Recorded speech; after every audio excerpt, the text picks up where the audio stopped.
ഞാൻ പുതു ഭാഷകളിൽ അന്യഭാഷകൾ സംസാരിച്ചാലും പ്രവചനപരമുണ്ടായാലും സകല മർമ്മങ്ങളും ഗ്രഹിച്ചാലും വചനം പറയുകയാണ്, സ്നേഹം ഇല്ല എങ്കിൽ മുഴങ്ങുന്ന ചെമ്പോ ചിലമ്പുന്ന കൈത്താളമോ അത്രേ. എന്ന് പറഞ്ഞാൽ നിങ്ങളെ കൊണ്ട് ഒരു പ്രയോജനവുമില്ല, ശബ്ദ മലിനീകരണം മാത്രമേ ഉള്ളൂ എന്നാണ് അർത്ഥം. സൗണ്ട്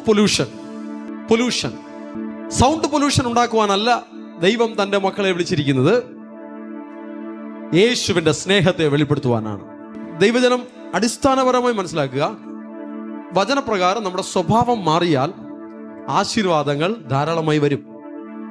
സ്വഭാവം മാറി താഴ്മ വന്നാൽ, സ്നേഹം വന്നാൽ, ദയയും കരുണയും നമ്മുടെ ഉള്ളിലുണ്ടായാൽ, അത് വെളിപ്പെട്ടു തുടങ്ങിയാൽ പെട്ടെന്ന് പ്രാർത്ഥനകൾക്ക് മറുപടി ഉണ്ടാകും.